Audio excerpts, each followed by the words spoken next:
दोस्तों स्वागत है आप सबका ब्रह्मास्त्र सीरीज के इंग्लिश के इस नेक्स्ट एक्टिव पैसिव वॉइस के सेशन में विच इज सेशन 3। इससे पहले हम लोग 2 सेशंस कर चुके हैं। उन सेशंस में हमने क्या पढ़ा मैं एक बार आपको थोड़ा रिवाइज करवा दूं। अगर आपने नहीं देखे हैं तो प्लीज उन सेशंस को देख लीजिए। सबसे पहले पार्ट 1 के अंदर हमने डिस्कस किया प्रेजेंट के इंडेफिनिट टेंस को।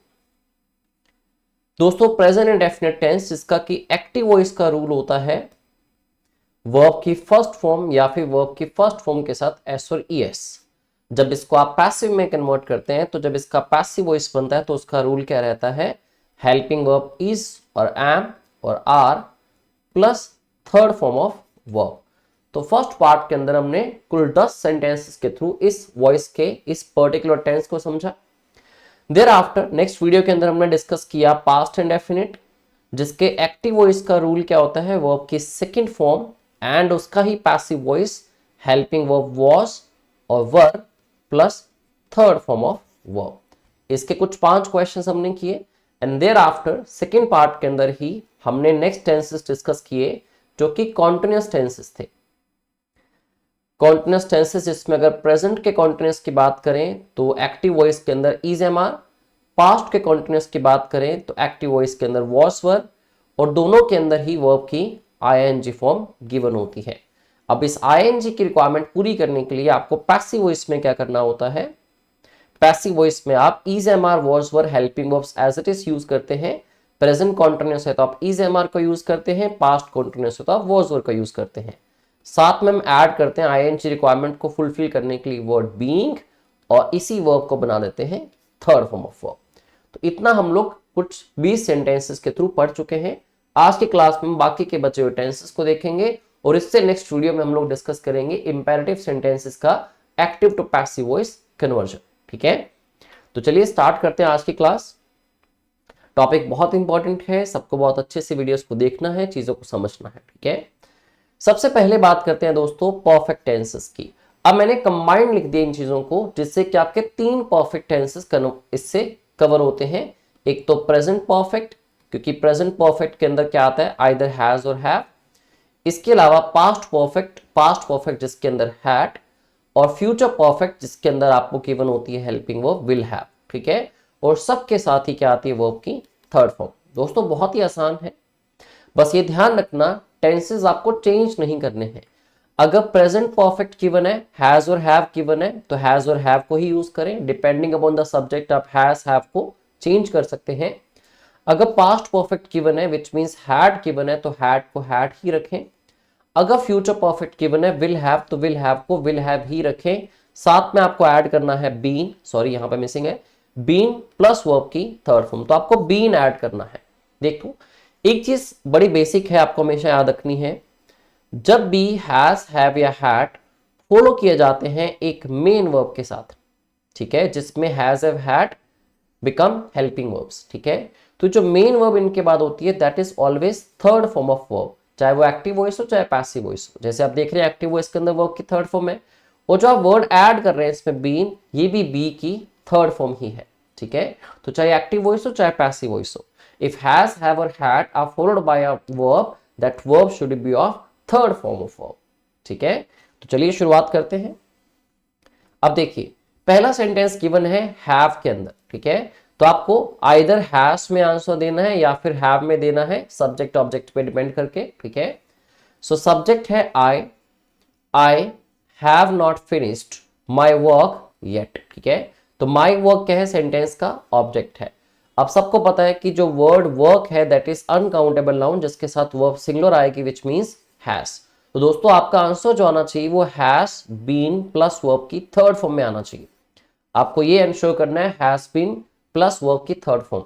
अब यहां देखिए तो माई वर्क हैव लिखा हुआ है। ठीक है, सब्जेक्ट क्योंकि वर्क बन गया तो हैव गलत हो जाएगा क्योंकि वर्क इज सिंगुलर।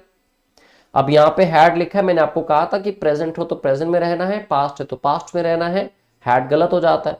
अब यहाँ पे हैज है और यहाँ पे लिखा है इज नॉट फिनिश्ड, ये तो प्रेजेंट के इंडेफिनिट से कन्वर्ट होता है। अगर मैं कहता हूं I do not finish my work, उसका बनेगा my work is not finished by me. तो इस हिसाब से डी ऑप्शन, ए ऑप्शन और बी ऑप्शन तीनों एलिमिनेट हो जाते हैं। ऑप्शन बचता है C, my work has not been finished yet. और वैसे भी ये बात प्रेजेंट की कर रहा है, पास्ट तो हो ही नहीं सकता। दूसरा आपको याद रखना है कि एक्टिव पैसिव वॉइस में ऐसा नहीं होता कि हम प्रेजेंट के टेंस को पास्ट में कन्वर्ट करें, ठीक है। तो आपको हैज गिवन है तो हैज और हैव को सब्जेक्ट के अकॉर्डिंग यूज कीजिए, टेंस आपका प्रेजेंट परफेक्ट ही रहेगा। ओके, तो चलिए इन्हीं बेसिस पे नेक्स्ट क्वेश्चन करते हैं। नेक्स्ट क्वेश्चन गिवन है हैड के अंदर, विच मींस आपका आंसर जो आएगा वो हैड बीन प्लस V3 में ही आएगा, क्योंकि इसमें तो सिंगुलर या प्लूरल सब्जेक्ट का कोई मायने रखता ही नहीं चीजें। हैज हैव दो होते हैं बट हैड तो एक है, डू और डज अलग अलग होते हैं बट डिड तो एक ही है पास्ट में, राइट। तो gardener had watered the plants, subject क्या है गार्डनर, विच मींस आंसर में आएगा बाय द गार्डनर, ठीक है। हैड वाटर्ड वर्ब हो गई, द प्लांट्स क्या हो गए आपके सेंटेंस का ऑब्जेक्ट हो गए। बिफोर, बिफोर के बाद एक और सेंटेंस गिवन है वी रीच्ड होम, ठीक है। अब इसमें दोस्तों सब्जेक्ट तो है, वर्ब भी है, लेकिन ऑब्जेक्ट नहीं है। हमेशा ध्यान रखिए जिस किसी भी सेंटेंस के अंदर एक ऑब्जेक्ट मेंशन नहीं होता, विच मींस वो एक इंट्रांजिटिव वर्ब से बना हुआ सेंटेंस है, उस सेंटेंस को आप कभी भी एक्टिव से पैसिव में कन्वर्ट नहीं कर सकते। Which means before we reached home as it is रहेगा, ठीक है। जैसे देखिए आप सब में लिखा है before we reached home, before we reached home, सब में ऐसा ही लिखा है क्योंकि ये कन्वर्टेबल ही नहीं है। आपको ढूंढना ये है कि had been plus V3 answer आना चाहिए। वर आ गया निकाल दीजिए, हैड बीन आ गया ठीक हो सकता है, सी में हैव बीन आ गया गलत हो गया, हैड के बाद बीइंग लगा हुआ है, देखो बी नहीं लगा हुआ तो डी भी गलत हो गया। पूरा सेंटेंस पढ़े ना पढ़े, बट हाँ जब आपको पता है कि फाइनली आपका आंसर हैड बीन में आएगा तो ऑप्शन बी आपका करेक्ट हो जाएगा, the plants had been watered by the gardener, ठीक है। नेक्स्ट सेंटेंस, अब इसमें देखो लिखा हुआ है विल हैव प्लस वर्ब की थर्ड फॉर्म। तो अगर विल हैव लिखा है दैट मींस बात हो रही है फ्यूचर परफेक्ट की। अब फ्यूचर परफेक्ट को ना तो आप प्रेजेंट के परफेक्ट में कन्वर्ट कर सकते ना ही पास्ट परफेक्ट में, विच मींस आपका answer will have been plus verb की थर्ड फॉर्म में ही आना चाहिए। तो विल हैव आ गया, विल हैव सेम रहेगा, साथ में बीन ऐड करना है आपने, ठीक है। द फूड हैव बीन, इसमें तो विल ही मिसिंग है, ऑप्शन ए निकाल दो। इसमें फूड के साथ वुड लगा दिया, आपको टेंस चेंज नहीं करना, विल का विल रहेगा, ऑप्शन बी निकाल दो। अब इसमें विल के बाद बी लिखा हुआ है जबकि हमें विल हैव गिवन है तो बीन लगाना है हमें, ठीक है। इसमें तो हैव ही निकल गया, ऑप्शन सी भी निकाल दीजिए। Food will have been already cooked by her before the work is, अच्छा ये भी ध्यान रखना आपने। अब अगला सेंटेंस था before we finish the work. मैंने आपको पीछे कहा था कि पीछे आप सेंटेंस को कन्वर्ट नहीं कर सकते थे, रीजन क्या था उसका कि उसमें ऑब्जेक्ट नहीं था, बट इसमें सब्जेक्ट क्या है वी, फिनिश क्या है वर्ब और द वर्क क्या है ऑब्जेक्ट। तो ये सेंटेंस कन्वर्टेबल है, इसको भी साथ में आपको कन्वर्ट करना है, ठीक है। तो अगर हम देखें यहाँ पे फिनिश लिखा है, फिनिश वर्ब की फर्स्ट फॉर्म है, that means present and definite tense है, और प्रेजेंट एंड डेफिनेट टेंस को पैसिव वॉइस में कन्वर्ट करना हो तो इज एमआर प्लस वर्ब की थर्ड फॉर्म हम लगाते हैं। तो इस means the work is finished आना चाहिए आपका आंसर, ठीक है। द वर्क क्योंकि ऑब्जेक्ट है सब्जेक्ट बनेगा, so the work is finished by us, ठीक है। तो दोनों चीजें ठीक होगी ना, ऑप्शन डी आपका आंसर आ गया, ओके। चलिए बढ़ते हैं अगले क्वेश्चन की तरफ, क्वेश्चन नंबर 4, ठीक है। Why have you scolded the child. अब इसमें साफ पता लग रहा है कि इंटेरोगेटिव सेंटेंस है, यू इसमें लिखा हुआ है, यू के पहले हेल्पिंग वर्ब गिवन है, इन्वर्शन केस तो लगाना पड़ेगा जब सेंटेंस इंटेरोगेटिव होगा, बट सेंटेंस का सब्जेक्ट तो यू है और ऑब्जेक्ट कौन है चाइल्ड, ठीक है। और हैव के साथ वर्ब की थर्ड फॉर्म क्या है स्कॉल्डेड है। अब चाइल्ड ऑब्जेक्ट है, ये जाके आपके सेंटेंस का सब्जेक्ट बनेगा, और चाइल्ड के साथ आपको पता है कि सिंगुलर नाउन है तो वर्ब सिंगुलर आएगी, तो हैव का सिंगुलर क्या होगा हैज, साथ में लगाना है आपको बीन, साथ में लगानी है वर्ब की थर्ड फॉर्म। तो आपका आंसर दोस्तों आना चाहिए हैज बीन स्कॉल्डेड, ठीक है। अब देखिए यहां पे लिखा है why has a child been scolded, यहां पे भी लिखा है why the child has been scolded.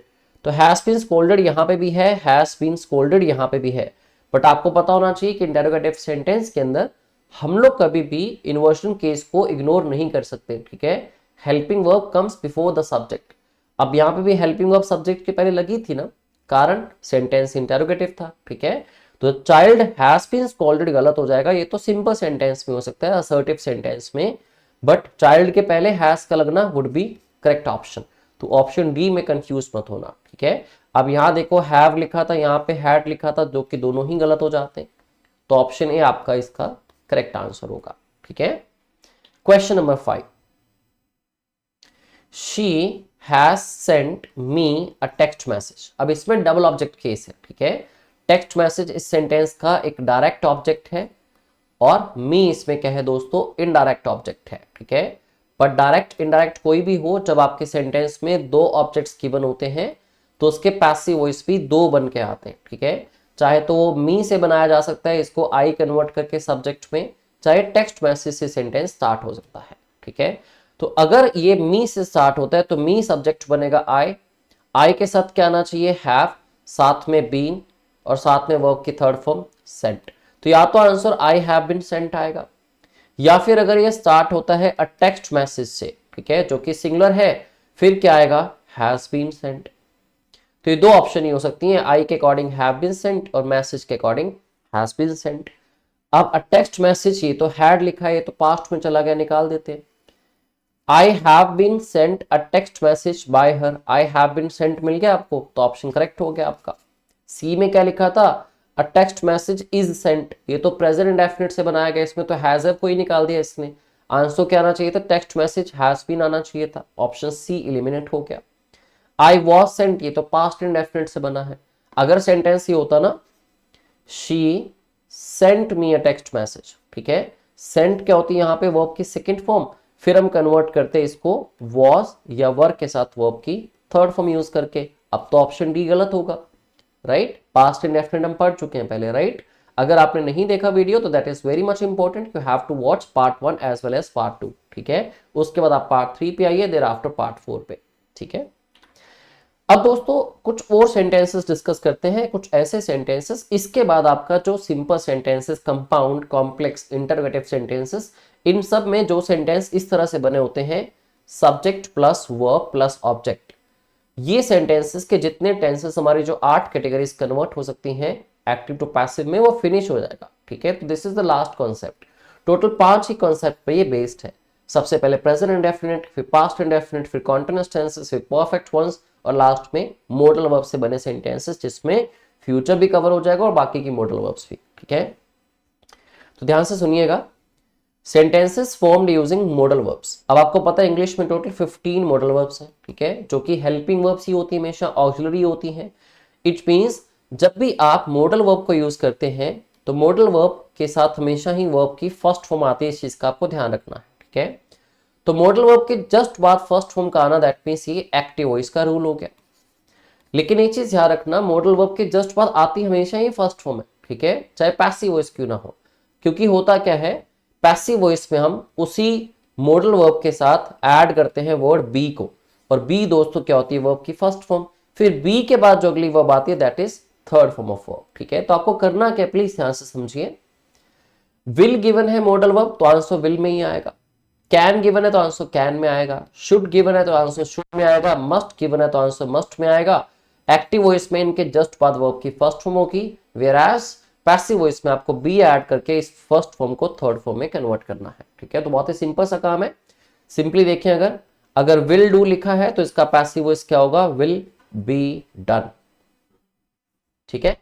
तो इस चीज पे आपको काम करना है, मॉडल वर्ब चेंज मत करना कभी भी। तो इसके 5 क्वेश्चन डिस्कस करते हैं। No one will answer your questions, ठीक है। सब्जेक्ट क्या है, नो वन। वर्ब क्या है, विल आंसर। ऑब्जेक्ट क्या है, योर क्वेश्चंस। तो आपको आंसर किस में चाहिए, विल आंसर का क्या बना चाहिए जी, विल बी आंसर्ड। आपको जहां विल बी आंसर्ड मिल रहा है वो ऑप्शन आपका करेक्ट हो जाएगा। देखो यहां पे वुड आ गया, गलत हो गया। कैन आ गया, गलत हो गया। विल नॉट बी आंसर्ड, ठीक हो गया। विल आंसर ये क्वेश्चन, अब इसमें तो विल के बाद बी लगा के आंसर का आंसर बनाया नहीं हुआ, और दूसरी बार नो वन का इसने समबडी कर दिया, ये तो पॉजिटिव हो गया सेंटेंस, तो डी भी निकल गया। तो योर क्वेश्चंस बना subject, your questions will not be answered. अब इसमें आप कहेंगे जी बाय एनीवन नहीं लिखा हुआ। माय डियर फ्रेंड, कई सेंटेंसेस में सब्जेक्ट को ऑब्जेक्ट कन्वर्ट करके उसको मेंशन नहीं किया होता, ठीक है। स्पेशली आइदर वो रिक्वायर्ड नहीं है, मैंडेटरी नहीं, या फिर वो अंडरस्टूड है, ठीक है। जैसे कि हम एक सेंटेंस ये करें, the police have arrested the thief. तो अगर ये अंडरस्टूड है कि अरेस्ट पुलिस के द्वारा किया जाएगा, तो फिर आप जब पैसिव वॉइस बनाते हैं तो आप लिखेंगे the thief has been arrested. आपको बाय द पुलिस लिखने की जरूरत नहीं है।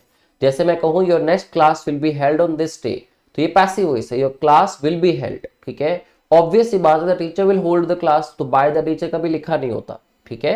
तो पैसिव वॉइस के अंदर जब चीजें अंडरस्टूड होती हैं कि इसका सब्जेक्ट कौन रहा होगा स्पेसिफिकली, तो ऑब्जेक्ट मेंशन नहीं होता। लेकिन ऐसा मत समझिए कि अगर बाय लिख के कुछ मेंशन नहीं है ऑब्जेक्ट तो वो सेंटेंस गलत होगा, ठीक है। तो दैट कैन बी करेक्ट, आपको सिर्फ टेंसेस से मेजरली काम करना है। Okay, question number 7, you must not tell a lie. तो इसमें मस्ट के अंदर है सेंटेंस, तो आंसर मस्ट में ही आएगा। तो मस्ट के साथ आपको बी लगाना है, मस्ट नॉट पहले लिख लीजिए, फिर बी लगाएंगे तो टेल की थर्ड फॉर्म क्या बन जाएगी, टोल्ड। तो मस्ट नॉट बी टोल्ड आपका आंसर होगा। इसमें देखिए शुड लिखा हुआ है, must not be told answer मिल गया आपको।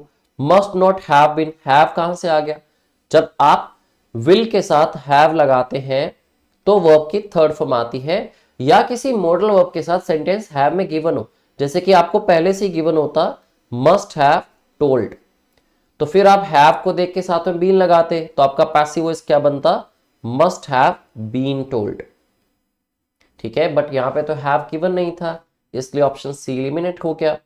अलाई कैन, यहां पे कैन आ गया, आंसर मस्ट भी आना चाहिए, तो a lie must not be told by you, option B is the correct answer, ठीक है। तो क्विकली आपको ऐसे आंसर्स करने होते हैं अपने ऑप्शंस देख के। आपको अगर लग रहा है कि सेंटेंसेस इजी लेवल के हैं तो आप हायर लेवल के सेंटेंसेस करने के लिए मुझे ज्वाइन कर सकते हैं, मुझसे व्हाट्सएप पे ग्रुप पे आप मुझसे क्वेश्चंस ले सकते हैं, ठीक है। जब भी किसको कनेक्ट करना हो तो मैं आपका कॉन्टेक्ट नंबर अपना भी व्हाट्सएप का आपको मेंशन कर देता हूँ यहाँ पे। इस नंबर पे टेक्स्ट करके आप व्हाट्सएप पे मुझसे ढेर सारे टिपिकल क्वेश्चन, अच्छे लेवल के क्वेश्चंस भी डिमांड कर सकते हो, ठीक है। यहाँ मेरा मोटिव है आपको कॉन्सेप्ट समझाना, बड़े सेंटेंसेस जो छोटे हो कॉन्सेप्ट सेम रहेंगे, ठीक है। नेक्स्ट है G what can we do now, ठीक है। तो कैन है, कैन के साथ डू है, तो आंसर तो देखो जी कैन बी डन ही होना चाहिए, मॉडल वर्ब के साथ बी प्लस वर्ब की थर्ड फॉर्म, ठीक है। तो what can be done now, अब आप कहेंगे जी इसमें भी लिखा नहीं हुआ बायस, नहीं लिखा तो हम क्या कर सकते हैं, ऑप्शंस में अगर बायस गिवन नहीं है that should also be accepted, ठीक है। अब इसमें व्हाट वाज डन लिखा है, ये तो पास्ट इंडेफिनिट से कन्वर्टेड है। अगर सेंटेंस होता ना व्हाट डिड वी डू, ठीक है, तो हम कहते हैं what was done by us, लेकिन इसमें नाउ का भी देन कर दिया इसने। और ऐसा कब कब होता है, नरेशन में होता है, एक्टिव पैसिव वॉइस में नहीं होता नाउ का देन कन्वर्ट करना, टुडे का that day, tomorrow the next day, ठीक है। अब इसमें मॉडल वर्ब विल आ गई, इसको भी निकाल दो। व्हाट इज डन, इसमें मॉडल वर्ब आई ही नहीं। आपका आंसर तो श्योर है ना, कैन डू है तो कैन बी डन आना चाहिए, तो option A will be correct, okay. Question number 9, आज का second last question, she will arrange the money, subject is she, will arrange is the verb, the money is the object, ठीक है। तो इतना पता है कि विल अरेंज का क्या बनना चाहिए जी, विल बी अरेंज्ड, बस ये बना लिया आपने तो आंसर जल्दी आ जाएगा। लेकिन आगे पढ़ लीजिए, if she is requested by you, subject is she, is requested is verb, and by you में यू इज द ऑब्जेक्ट, ठीक है। वैसे तो डूअर ऑफ एक्शन है ये, बट सेंटेंस के अकॉर्डिंग, स्ट्रक्चर के अकॉर्डिंग देखें तो सब्जेक्ट वर्ब ऑब्जेक्ट, ठीक है। अब दोस्तों ये भी सेंटेंस आपके पास मेंशन, और इसको भी आपको वॉइस वर्सा कन्वर्ट करना पड़ेगा। अब ये गिवन किस में है, पैसिव वॉइस में, क्योंकि आप देख रहे हैं कि इज के साथ वर्ब की थर्ड फॉर्म लगी है। जरा याद कीजिए, is am are plus verb की थर्ड फॉर्म कब आती है, जब आपका सेंटेंस होता है प्रेजेंट के इंडेफिनिट टेंस में, वर्ब की फर्स्ट फॉर्म में, या वर्ब की फर्स्ट फॉर्म के साथ एस और एस में। तो इसको यहां लेके चलते हैं हम, वापस कन्वर्ट करना होगा तो यहां ले आएंगे, that means is am are remove होने चाहिए और वर्ब की थर्ड फॉर्म बननी चाहिए, या तो फर्स्ट फॉर्म या फिर वर्ब की फर्स्ट फॉर्म के साथ एस और एस। तो फर्स्ट पार्ट को देख लेते हैं पहले, इसका विल बी अरेंज्ड बनना चाहिए, विल बी अरेंज्ड, ठीक है, विल बी अरेंज्ड ये भी ठीक है, वुड आ गया निकाल दो, विल बी अरेंज्ड, ठीक है। एक ऑप्शन तो निकल गया, बचा ए बी और डी। तो she is requested by you का क्या बनना चाहिए, सब्जेक्ट क्या बनेगा, यू, ठीक है। यू के साथ वर्ब की फर्स्ट फॉर्म, यू रिक्वेस्ट और हर, तो यू रिक्वेस्ट हर इसका बनेगा एक्टिव वॉइस, ठीक है। अब इसमें she is requested by you, passive का पैसिव सेम लिखा, एक्टिव में कन्वर्ट नहीं किया, तो ऑप्शन ए भी निकल गया। इफ यू रिक्वेस्टेड हर, ये तो पास्ट में चला गया वर्ब की सेकंड फॉर्म में, जबकि यहाँ इज लिखा था वॉज नहीं, तो ऑप्शन बी भी निकल गया, डी ही आंसर रहा होगा। तो the money will be arranged bye her if you request हर। आप देखिए यू रिक्वेस्ट हर का क्या बनेगा, she is requested by you, ठीक है। तो आपसे पैसिव से एक्टिव मुश्किल हो तो एक्टिव से वापस पैसिव भी करके देख लिया करो, ठीक है, वो आसान हो जाएगा। तो ऑप्शन डी इसका राइट आंसर होगा, ठीक है। The last question of the day, the workers should inform the manager before leaving the factory. अब यहां पे बिफोर क्या है, प्रेपोजिशन है, कंजंक्शन होती तो शायद नया सेंटेंस कनेक्ट होता, बिफोर लिविंग द फैक्ट्री इसको कन्वर्ट कर नहीं सकते, ठीक है। तो before living the factory, before living the factory, before living the factory and before living the factory, ठीक है। वैसे तो कई सेंटेंसेस कन्वर्ट हो जाया करते हैं, ठीक है, before the factory is being left,